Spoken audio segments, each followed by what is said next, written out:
다음 아이템 저희가 다룰 거는 야당부터 먼저 가보시죠. 이화영 전 경기부지사 그리고 이재명 대표와 관련한 이야기입니다. 관련 영상 보고 다뤄보겠습니다.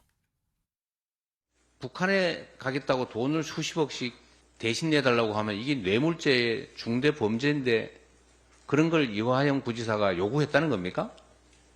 이화영 부지사가 정신이 나갔거나 아니면 바보거나 그런 사람입니까? 안부수 딸에 대해서 뭐 집을 얻어주는 이런 매수 행위가 있었다는 그런 보도가 나오는데 왜 우리 언론들은 다 침묵합니까? 우리 언론인 여러분께 제가 한 말씀 드리도록 하겠습니다. 여러분들은 진실을 보도하기는커녕 마치 검찰의 애완견처럼 주는 정보 받아서 열심히 왜곡 조작하고 있지 않습니까? 자, 이재명 대표의 저 발언 상당히 파장이 컸습니다. 먼저 어떤 분께 드릴까요? 김철은 교수님, 저 발언 어떻게 보셨습니까? 일단 뭐 지금 이재명 대표 입장에서 볼 때는요, 이게 기존에 있는 다른 사건하고 좀 틀리거든요. 왜냐하면 대장동이나 백현동이나 아니면 성남 FC 사건 같은 경우에는 핵심 증인들이 다 유명을 달리했거나 혹은 그 자신의 측근이 정진상 또는 김용 또는 김만배 전 회장 같은 분들이 다 입을 굳게 모르쇠를 하고 있거든요. 근데 이번에 그 좀 대북 송금 사건 같은 경우에는 자신을 보좌했던 이화영 전 경기부지사가 자신이 이재명 지사에게 대북 송금과 관련된 사실을 보고했다고 했다 그 진술을 번복을 했거든요. 네네. 그렇기 때문에 만약에 앞으로 볼 때는 이화영 전 부지사의 어떤 진술 여하에 따라 가지고 이 사건이 굉장히 사법적인 리스크로 크게 될 수도 있는 겁니다. 예. 그렇기 때문에 아마 이재명 대표 입장에서 볼 때는 이화영 전 부지사의 어떤 진술을 오락가락하고 있기 때문에 두 가지로 이걸 지금 막아내려고 하는 것 같거든요. 첫째는 이거는 검찰에서 소설 쓴 거다, 네. 짜집기다, 그리고 네. 조작 수사다. 그래서 전체적인 조작 프레임을 하나 만드는 거고요. 그것에서 비롯되기 때문에 검찰이 지금 조작을 했기 때문에 앞으로 검찰을 탄핵해야 되고 그 조작된 증거를 가지고 판단하는 법관도 탄핵을 해야 된다. 네. 이렇게 좀 이어지는 것 같고요. 예. 또 하나는 볼 때는 지금 언론에서도 굉장히 편파적이다. 예. 결국 검찰에서 굉장히 편파적인 그런 사실만을 하고 있는데 언론에서도 이걸 받아들이고 있다. 네. 이렇게 지금 본인이 조작 프레임과 함께 어떤 언론의 편파성에 대한 두 가지로 이번 예. 이 대북 송금 사태에 대해서 본인의 어떤 사법 리스크를 좀 예. 버텨나가려고 하는 게 그 아닌가. 언론 편파성에 대해서는 우리 교수님 생각은 좀 어떠십니까? 근데 저는 그게 좀 이해가 안 되는 게 지금 보면은 어떤 언론에서 어떤 언론에서 어떤 조작했다거나 하는 부분이 있으면 어떤 부분이 됐는지에 대해서 얘기를 해야 되거든요. 예. 근데 보면 안부수 판결문 같은 경우에는 지금 본인이 지금 사실관계를 잘 모르고 있는 것 같고요. 왜냐하면 예. 안부수의 판결에서는 전혀 다른 판결을 한 것이 아니라 네. 검찰에서 범죄 사실을 기소한 사실하고 판결문의 내용이 틀리고요. 네. 두 번째는 그 김성태 그 이 상방울 회장이 주가 조작했다고 하는 그런 국정원소 사건에 대해서는 국정원에서는 주가 부양을 위해서 가란 것도 있다고 하지만 방북을 위한 비용을 썼다고 하는 그런 내용들도 예. 있거든요. 그리고 예. 주가 조작에 대한 부분이 성립을 하려면 김성태가 그 적어도 100억 원 정도를 투입하고 난 다음에 그 이후에 주가 부양에 따른 주식 매매라든가 이런 예. 구체적인 정황이 뒤따라야 되거든요. 근데 그런 것들이 없기 때문에 지금 이재명 지사 입장에서 볼 때는 본인이 지금 얘기하고 있는 부분들이 상당히 좀 사실과 부합하지 못하다. 두 예. 번째는 지금 언론에서 보면 지금 언론 전체를 지금 싸잡아서 지금 애완견이라고 네. 하고 있는데 실질적으로 볼 때는 우리 한겨레라든가 어떤 진보 언론 네. 이쪽에서도 똑같은 보수 언론하고 똑같은 입장의 네네. 어떤 내용을 보도하고 있거든요. 네. 그렇다면 지금 진보 언론에서 볼 때는 그러면 이재명 지사가 얘기했던 굉장히 편파적이고 왜곡된다는 예. 것에 대해서는 뭐라고 얘기를 해야 될지 그 부분에 대해서는 지금 좀 다른 입장이 아닌가 이렇게 보입니다. 자, 김지호 부대변인께 드리겠습니다. 민주당에 계시니까 지금 방금 이제 교수님이 지적해 주신 부분 이재명 대표가 이제 검찰의 애완견이다 그러면서 언론 지형이 지금 너무 기울어져 있다. 네.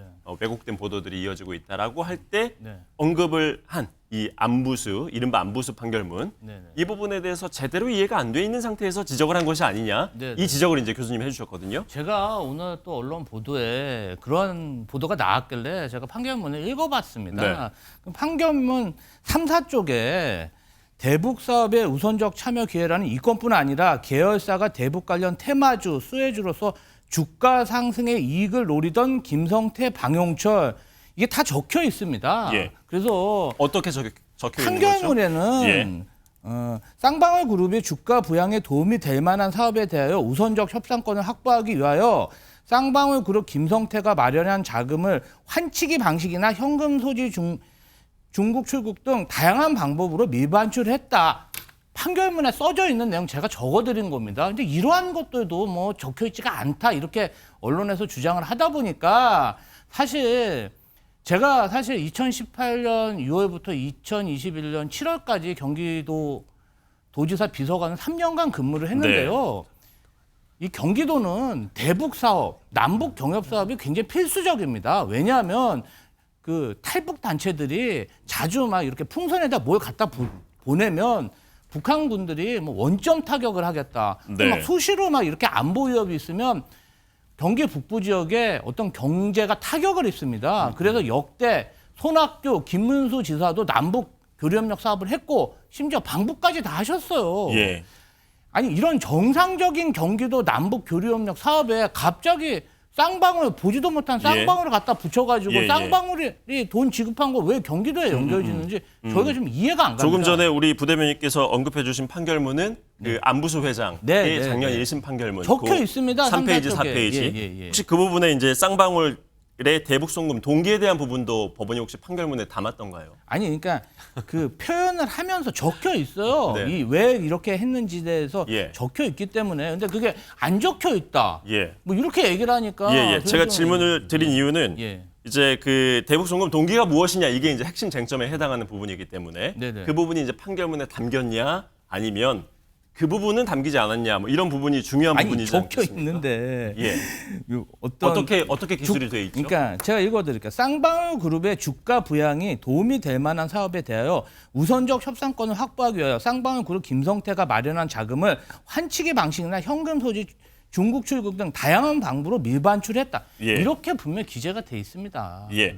판결문에 기재가 된 내용이기 때문에 네, 이재명 대표의 그 발언 문제가 없다라고 네, 네. 말씀을 주셨는데 최 변호사님. 네, 반만 맞고 반은 틀리죠. 그것만 있는 것이 아니고 말씀드렸듯이 그 부분에 대해서 지금 이재명 대표가 얘기하는 것이 안부수 판결문 얘기를 하면서 그 이와 관련된 국정원 문건 내용이 그런 부분이고 그럼에도 불구하고 이번 그 이화영 판결에는 그것이 없냐라고 얘기하고 있는 건 아니겠습니까?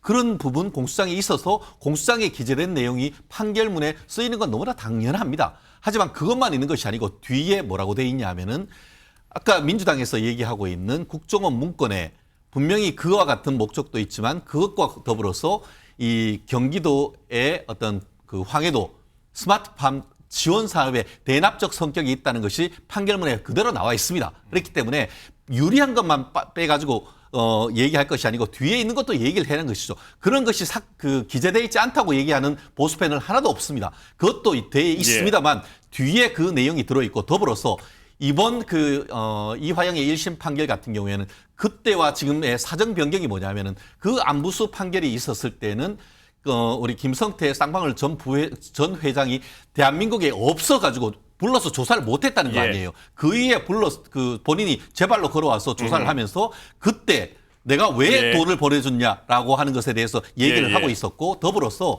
국정원 어떤 문건과 관련해 가지고는 법원이 충분히 심리를 해본 결과 그와 같은 얘기를 했던 사람의 신빙성이 부족하고 오히려 아까 얘기한 것처럼 쌍방울이 어떻게 보면 대북 송금을 해서 그로 인해 가지고 예. 이재명 그 당시 이제 그 경기지사가 북한에 갔다 오고 그걸 발판으로 해서 대통령이 되면은 예. 어때요? 우리 대통령 만들자 동영상도 다 있지 않습니까? 그러한 더 큰 이익에 예. 목숨이 있었던 것이고 더불어 판결문이 지시하고 있는 거는 주가 부양을 하기 위해서 했다고 하면은 주가 부양에 따르는 이익을 보기 위해서 무슨 주식 거래가 있어야 되는데 2019년 7월 달에 500만 불인가 보내고 난 다음에 어떻게 보면 북한 자원과 개발되는 합의서를 작성했음에도 불구하고 그에 대한 아무런 언론 보도조차 없었는데 그게 무슨 주가 조작이냐는 내용이 이화영 1심 판결에 그대로 나와 있지 않습니까? 예, 김주호 부대님께 다시 한번 드리겠습니다.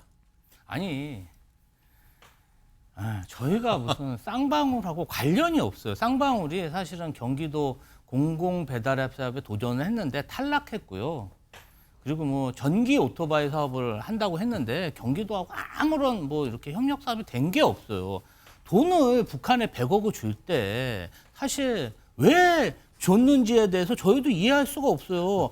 경기도 대북협력사업이랑 쌍방울 대북협력사업 엄연히 다른 것인데 검찰에서 처음에 이걸로 수사한 게 아니고 쌍방울이 경기도 도지사의 변호사비를 대납했다. 20억 가량 대납했다. 이러면서 예. 압수수색하고 수사하더니 그거는 전혀 없어지고 네. 이제 쌍방울이 한 대북 사업이 경기도를 위한 것이다. 이렇게 예. 사실은 북한에 돈을 줬는데 북한이 제3자 뇌물을 줬다는 거 아닙니까? 북한을 압수수색할 수 없고 북한의 증인을 부를 수 없으니까 검찰에서 이런 식으로 기소한 게 아닌가 저희는 의심하고 있고요.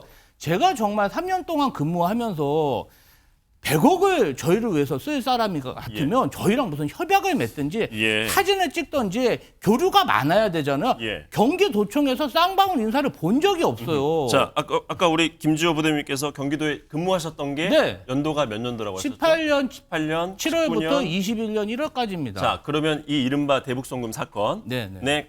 걸쳐 있는 그 기간에 이제 근무를 하셨기 네, 때문에 네. 누구보다 이제 당시 상황은 아마 그 내부 네, 상황을 네. 잘 아실 건데 네. 전혀 쌍방울은 지금 관련이 없는 경기도와는 그런 기업이다라고 말씀을 주셨거든요. 한 번 더 드리겠습니다. 이렇게 얘기를 예. 드릴게요. 그렇게 얘기하고 이재명 대표는 나와 쌍방울의 인연은 속옷 하나 사입은 것밖에 없다라고 얘기를 하고 있습니다만 이번 1심 판결에 있어가지고 김성태 회장이 2019년 1월 달에 심양에 가가지고 같이 이화영과 북한 측 인사들과 얘기를 하고 할 때 실제로 전화를 했다는 사실을 안부수 회장을 비롯한 다른 객관적 증거를 통해서 인정을 했고 그 이후에 2019년 9월 10월이었습니까? 한국이 아닌 이 필리핀 마닐라에서 그런 그 행동을 할 때도 전화를 하고 저도 지사님 그 김성태 씨가 저도 지사님 같이 방북합니다라고 했던 통화했던 내역이 다 있습니다. 그리고 아까 얘기했듯이 1차, 2차 아태 회의 하고 할 때 주관 부서가 지금 얘기하셨던 경기도였고 그 경기도 행사를 하는데 후원했던 기업이 바로 쌍방울이었습니다. 아무 관계가 없습니까? 그러면 변호사님, 자 전화를 정치인이 누가 바꿔준 전화를 2번 했다고 해서 100억을 유엔 제재가 있는 100억을 북한에 준다는 게 말이 되는 얘기입니까? 제가 그 아니 부분에 그럼 전화만 하면은 그냥 이게 사실 사업가가 100억 원이 적은 돈이 아닌데 아무런 영수증도 없이 그냥 그렇게 100억을 준다는 게 상식적으로 맞습니까? 아니 심지어 쌍방울은 북한한테 돈을 주고 영수증을 받았어요. 그럼 저희한테 종이 쪼가리라도 하나 받아야 되는 게 상식 아닙니까? 저는 좀 이게 이해가 안 갑니다. 그게 이른바 화이트칼라 범죄의 전형적인 수법인 것이죠. 화이트칼라 범죄를 하면서 어떻게 보면 지능범을 하면서 증거를 남깁니까? 예. 절대 남기지가 않죠. 우리가 그 유동기 씨나 어떤 그 이재명 대표와 지근거리에 있었던 사람을 얘기를 들어보면은 정진상 씨 같은 경우에는 직접 유동기 씨가 들은 증언에 따르면은 우리가 팔과 다리는 몸통은 죽는다 하더라도 머리는 보호해야 된다. 그런 얘기를 한다고 합니다. 그렇기 때문에 실질적인 어떤 그 실행을 함에 있어 가지고는 네. 정진상을 통해서 한 단계를 거쳐서 어떤 모든 것을 한다는 것이죠. 그렇기 때문에 어떤 그 이재명 대표를 보호하기 위해서 관련된 모든 사람들은 어떻게 보면 이재명 대표와의 선을 끊는 그런 전략을 하고 있는 것이고 실제로 이번 케이스 같은 경우에도 마치 대북 사업에 있어서는 이화영이 이 그 정진상과 비슷한 일을 했다는 것이 기본적인 이번 1심 판결의 핵심적인 내용인 것이에요. 그런데 그와 같이 1심 법원에서 판결을 했음에도 불구하고 이재명 대표는 마치 그것이 검찰이 주는 것을 언론이 그대로 받아쓰는 것처럼 얘기한다는 것은 오히려 말을 검찰은 했는 것이지 실질적으로는 1심 법원을 했는 판사를 향해서 비난하는 건 아니겠습니까? 그러니까 지금 민주당의 지금 초선 의원들 같은 경우에는 1심 법원 판사를 탄핵해야 된다는 얘기가 나오는 것은 그런 맥락이 아닌가요? 이 이슈 아마 하루 종일 토론해도 입장 차이가 좁혀지기가 쉽지 않아 보이는데요. 그런 만큼 정치권에서도 공방이 뜨겁습니다. 여야 정치인들 어떤 발언했는지 듣고 다시 돌아오겠습니다. 검찰 애완견 발언은 국회 제1당 대표의 입에 담아서는 안 될 극언입니다. 3개의 재판을 받고 있는 도중에 제3자 뇌물 혐의까지 기소되어 대북 송금 재판까지 추가되니 이재명 대표와 친명계 의원들은 진실이 드러날까 두려워 감정이 격해지면서 정상적인 판단력을 잃은 듯합니다. 실에 검찰의 애완견 계십니까? 그리고 기레기 분들 참석하셨습니까? 윤석열 정부가 추천한 국가인권위원회 상임위원인 김용원 씨도 자신에게 비판적인 언론을 기레기, 인권 시민단체를 인권 장사치라고 부릅니다. 야당의 기레기 표현에 국민의힘은 발끈해서 비난하지만 정작 대통령이 추천한 인권위원이 뱉은 기레기 표현엔 약속이라도 한 듯 일제히 먼 산 바라보며 입을 닫고 있습니다. 내 기레기는 로맨스요, 남 기레기는 불륜 취급하는 웃지 못할 촌극입니다. 이재명 당대표의 애완견 발언 관련해서 말씀드리겠습니다. 검찰이 당대표를 후한무치하게 기소한 데 대해서 그 문제점을 지적하지는 않고 그냥 받아쓰기 하는 이런 행태에 대해서 언론학에서 널리 공인되고 있는 와치독, 랩독이라고 하는 공식적인 용어를 인용해서 항변을 한 것이다. 자, 이 애완견이라고 하는 이 표현 상당히 이제 거칠고 파장을 일으키는 단어이기 때문에 이게 이제 이슈가 이렇게 되고 있는데 본질적인 것은 지금 이재명 대표가 갖고 있는 이제 언론관, 지금 본인을 둘러싼 정치 언론 지형 이게 얼마나 지금 기울어져 있는가, 그리고 또 얼마나 본인과 관련한 기사들이 왜곡 혹은 조작되어서 나가고 있는가, 이제 이 문제에 대한 입장 아니겠습니까? 그렇죠. 어떻게 보십니까? 이재명 대표 입장에서 예. 상당히 지금 격앙된 입장인 것만은 분명해 보여요. 왜 그러냐면 말도 안 되는 이재명 대표 입장에서 본다면 이 대북 송금 사건이라는 게 검찰의 엄청난 조작 사건인데 이것을 사법부가 사실상 1심 재판부가 인정한 상황이 돼버렸단 말이에요. 그런 상황에서 언론 또한 그 판결 또는 기소와 판결 과정에서의 어떤 여러 가지 예상되는 문제점이 노출된 문제점이 있었단 말이죠. 그게 좀 전에 충분히 거론됐던 이를테면 동일한 법원에서 동일한 판단이 나온 게 아니라 다른 판단이 나온 거란 말이에요. 네. 그런 것에 대한 어떤 문제점이라든지 또 우리나라 최고의 정보기관이라고 하는 국정원에서의 어떤 정보 문건 이 재판에서 증언으로 채택됐음에도 불구하고 일체 재판 과정에서 그것이 무시된 점 이런 것들에 대한 좀 균형이 있는 보도를 통해서 우리 국민들이 이 대북 송금이라고 하는 것이 윤석열 정권의 검찰에 의해서 어떻게 기소되고 재판이 되겠구나라고 하는 것을 균형 있게 판별할 수 있도록 해줘야 되는데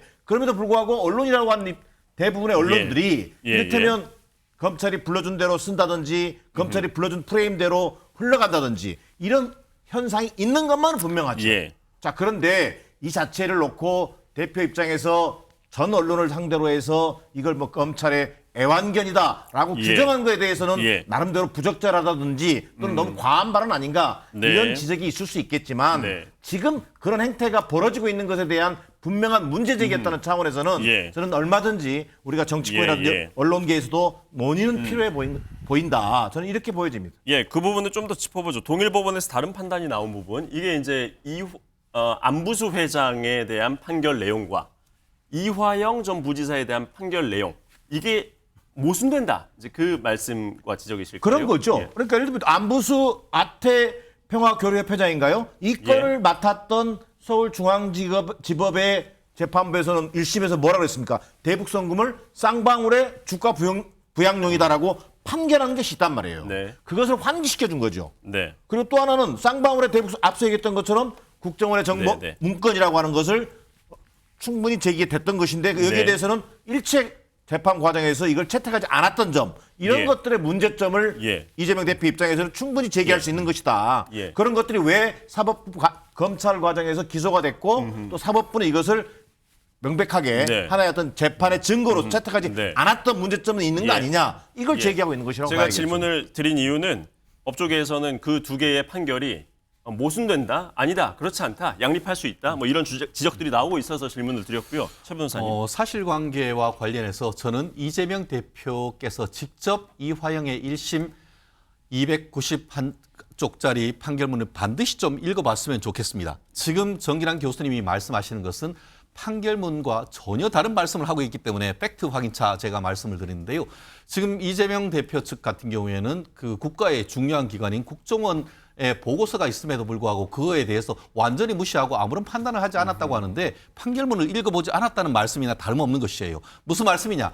이화영 판결의 1심 판결에는 두 가지 판단을 했습니다. 하나는 뭐냐면은 그와 같은 내용이 있지만 그와 같은 것을 제보하고 있는 사람의 어떤 그 진술의 신빙성을 법원에서 확인을 해봤지만 그 어떻게 보면은 그 쌍방울이 주가 부양을 하기 위해서 어떤 내용을 했다는 것의 말을 믿기가 어렵다는 것을 첫 번째 판단하는 것이고 두 번째 아까 말씀드린 것처럼 그 판결 그 보고서 내용 중에 여러 가지가 있는데 전후 맥락을 봤을 때 그 국정원 보고서 상에 쌍방울이 이재명 대표의 어떤 대북 송금을 네. 도와줬다라는 그런 내용이 오히려 유죄 증거로 인정됐다는 점 더불어서 이화영 측에서 그와 같은 항변 한마디로 쌍방울이 어떤 주가 조작을 했었다라는 주장을 하니까 예. 검찰은 어떻게 했냐면 그 주장도 확인하기 위해서 그 당시에 그 내용 한마디로 쌍방울의 자회사인 나노스의 주가 조작 사건과 관련해서 금감원에 확인을 했습니다. 그랬더니 금감원이 조사한 다음에 확인을 해봤더니 이게 그 나노스의 어떤 그 주가 조작은 2018년 4월 달에 있었었는데 네. 실제 지금 그 대북 사업이 경기도의 대북 사업이 시작된 것은 2018년 9월 이후 그러니까 문재인 대통령이 북한에 갔다 온 이후에 시작됐기 때문에 그것이 아무런 관련이 없다. 결국 나노스와 관련되는 쌍방울의 어떻게 보면 주가 부양 사건과 이 사건은 관련이 없다라고 판단을 했는 내용이 이 네. 판결 너무나 자세하게 되어 있습니다. 그렇기 때문에 판결을 제발 좀 읽고 나와서 얘기해 주시면 좋겠습니다. 예. 이재명 대표가 이제 재판이 4개가 돼서요. 다른 이야기 하나만 짧게 짚어보죠.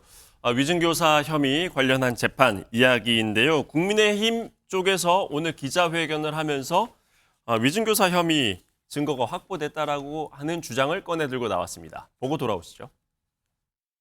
이재명 민주당 대표가 과거 경기지사 시절에 위증을 교사하는 내용으로 지금 현재 재판을 받고 있죠. 관련해서 결정적인 증거가 되는 위증교사를 직접 하는 그 내용이 담긴 녹취를 오늘 공개할 예정입니다. 당시 김병량 성남시장의 당시 비서였던 김모 씨에게 전화를 걸어서 내가 타겟이었던 걸로 얘기를 좀 해달라 이런 취지의 위증을 요구했고요. 김모 씨는 기억이 자, 박정훈 의원이 공개한 내용입니다. 저희가 뭐 파일을 방송에서 틀지는 않겠습니다만 내용은 방금 그 브리핑에서 나왔습니다. 매우 정치적 배경이 있었던 사건이었다는 점, 뭐 이런 걸 얘기해주면 좋을 것 같다. 이게 지금 국민의힘 쪽에서는 김 교수님, 네. 뭐 결정적인 위증교사 혐의를 뒷받침하는 증거라고 보는 것 같아요. 그렇게 보이십니까? 일단 그 내용은 보면 그 전에 벌써 이 언론을 통해서 한번 나왔던 이야기거든요. 네. 근데 박정훈 의원은 오늘 그 구체적인 어떤 음성이 담긴 녹취 예. 파일을 공개하게 된 것 같고요. 일단 그 내용을 보면 이재명 경기도지사가 그 김모 씨, 그러니까 김병랑 전 성남시장 수행 비서에게 그때 정치적인 거래가 있었던 사건인 걸로 기억이 되지 않느냐. 한 예. 나름대로의 어떤 뭐 이 나름대로 그 답변을 유도한다는 듯한 그런 내용들이 담겨져 있거든요. 예. 또 거기에 대해서 기억이 잘 안 난다고 하니까 그런 방향으로 좀 기억을 해봐라. 이런 식으로 예. 조금 위증을 교사하는 듯한 위증을 어떤 부탁하는 듯한 예. 그런 내용들이 담겨져 있는 뭐 그런 구체적으로 어떻게 해달라 이런 얘기까지는 그까지 나오지 없죠? 않았습니다. 그렇기 예. 때문에 아마 이 내용이 녹취 파일이 아마 부분적으로 나온 것인지 아니면 전체적으로 더 많이 확보하고 있기 때문에 예. 박정훈의 어떤 추가적인 녹취 파일이 공개될지는 알 수 네. 없지만 현재까지 이걸로 봐서는 어떤 상당한 위증을 교사할 만한 상당한 정황 증거 정도는 되지만 구체적인 물증까지는 아직 나온 상태가 아니기 때문에 예. 이런 부분에 대한 어떤 좀 더 구체적인 물증이라든가 이런 것들이 나와야 아마 예. 이 부분에 대해서는 좀 더 논의가 계속되지 않을까 이렇게 보입니다. 예, 뭐 경기도에서 또 오래 근무를 하셨던 우리 김지호 부대변인 입장에서는 받아들일 수 없는 주장일 것 같아요. 아니 근데 뭐 그냥 있는 대로 네, 한번 기억도 되살려 보시고 이게 어떻게 위증 교사입니까? 그리고 당시 이재명 대표가 경기도지사였고 뭐 이분하고 개인적인 친분이 두터운 것도 아니고 예. 뭐 그런 대면대면한 사이였는데 무슨 위증 교사를 합니까? 제가 볼 때는 여권에서 지금 김건희 여사 종합특검 최혜병 수사 외화복 사건이 네. 뭔가 좀 22대 국회 들어오면서 크게 불거지니까 네. 뭔가 또 시선 돌리기 이러한 뭐 정말 시선 돌리기 차원에서 이러한 것들을 계속 기소도 하고 그다음에 어떤 녹취도 풀면서 공격을 하는 것 같은데요. 사실 이거 누가 들어봐도 이걸 뭐 어떻게 위증 교사라고 예. 할 수 있어요. 정 교수님도 비슷한 입장이시죠? 뭐 비슷한 입장이라기보다는 나는 박정훈 의원이 왜 갑자기 지금 위증교사 녹취록을 공개했는지 그 배경이 의심스러워요. 갑작스럽긴 해요. 좀 뜬금없지 않아요? 그 이유는 뭐냐면요. 지금 이재명 대표의 이화영 그 전 부지사 대북 예. 송금 관련 1심 재판 판결이 나오면서 이재명 대표의 어떤 뭐랄까 사법 리스크 이 부분이 지금 재점화되고 있는 상황이란 말이에요. 여기에 뭔가 어떤 위증교사 문제를 좀 다시 한번 제기해서 예. 이재명 대표에게 좀 타격을 주려고 하는 예. 이미지에 타격을 주려고 하는 그런 저는 의도가 보여진다. 네. 그러나 위증교사 녹취록을 보니까 뭐 결정적인 증거가 나온 것도 없어요. 네. 이를테면 앞서 여러 사람이 얘기했습니다만 뭐 있는 그대로 기억 좀 되살려보라. 위증교사의 결정적인 증거가 될 만한 녹취록이 없음에도 불구하고 자 여기 녹취록 있습니다 라고 하는 뭐 검찰의 나팔수 노릇하려고 하는 집권 여당의 의원일 수밖에 없다. 예. 이렇게 해석할 수밖에 없는 거죠. 자, 최진영 변호사님 법조인의 시각에서 봤을 그렇죠. 때 어떻습니까? 이 내용이요. 그렇습니다. 그럼 먼저 이제 위증이 뭔지를 알아야죠. 위증은 선서한 증인이 기억에 반해서 거짓 증언을 하는 겁니다. 그런데 지금 그 김병양 시장의 그 수행비서 김모 씨가 뭐 합니까? 지금 이재명 그 전 성남시장이 그때 이렇게 나를 타겟으로 해서 그렇게 했지 않냐라고 하니까 예. 이분이 아까 뭐라고 했습니까? 제가 그때는 그 자리에 있지 않았습니다. 그 말은 뭐냐면 그 내가 직접 경험하지 않았다는 거예요. 예. 내가 직접 경험하지 않은 것을 그렇게 해달라고 요청하면 그게 위증 교사인 겁니다. 그리고 더불어서